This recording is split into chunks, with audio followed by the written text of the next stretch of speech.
Sahabat Rema yang terkasih, kita berjumpa lagi dalam renungan harian kita.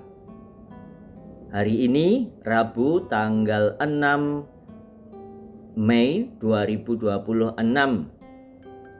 Kita mengambil inspirasi dari Injil Yohanes bab 15 ayat 1 sampai 8. Dan saya memberikan tema renungan kali ini, tidak cukup hanya hidup, tetapi harus berbuah. Sahabat Rema, Tuhan Yesus kali ini memperkenalkan dirinya kepada para murid sebagai pokok anggur. Dan kita semua, para pengikutnya, itu adalah ranting-rantingnya. Sedangkan Allah Bapa adalah pengusahanya atau pemilik kebun anggur itu. Nah, sebagai pemilik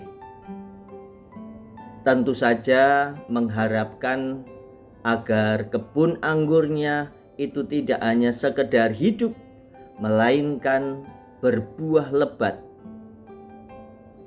Dan untuk bisa berbuah lebat, pohon anggur itu mesti tetap dipelihara.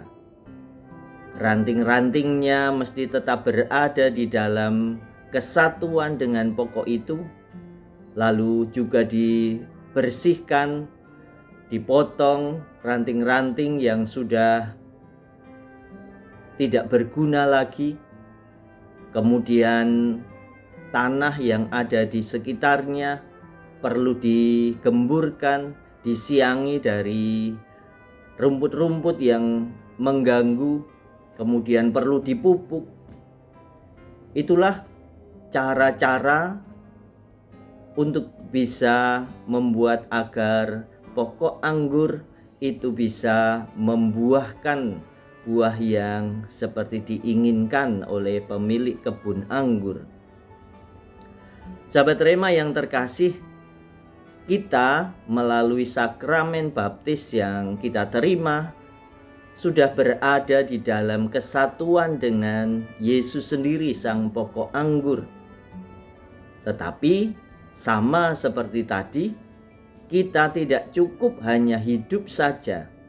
Sang pemilik hidup kita, Allah Bapa sendiri, mengharapkan kita untuk berbuah, menjadi berguna bagi sesama kita.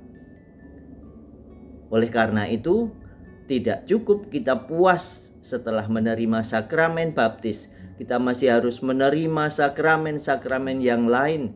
Kita mesti perlu dipupuk rohani kita, batin hati kita, dengan mendengarkan sabda-sabda Tuhan, dengan mengikuti setiap perayaan Ekaristi, dengan aneka olah rohani, aneka devosi, dan yang lain-lainnya.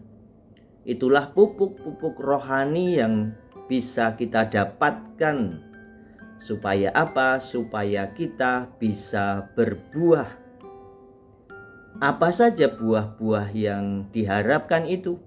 Ya, banyak hal, kebaikan-kebaikan yang ada di dalam hidup kita, aneka macam pelayanan di dalam gereja, di dalam masyarakat, terlibat di dalam setiap segi kehidupan kita.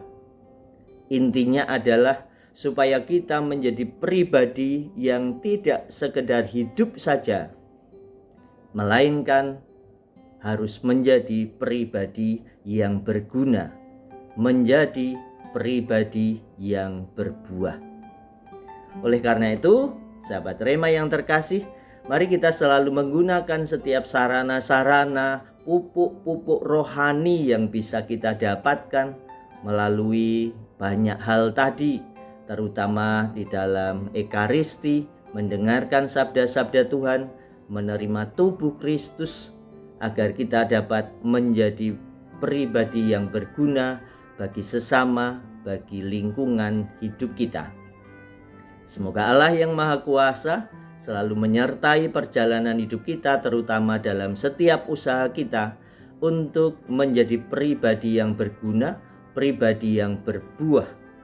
Dan semoga doa-doa dari keluarga kudus Yesus Bunda Maria dan Santo Yusuf selalu menyertai kehidupan kita.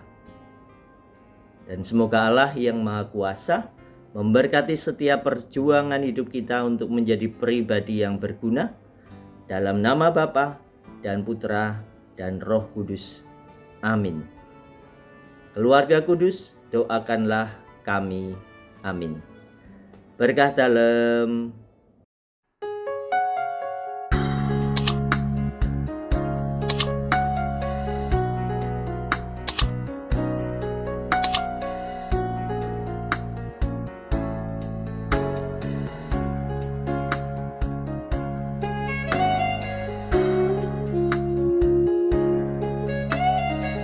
Sahabat Rema, sampai jumpa dalam program berikutnya.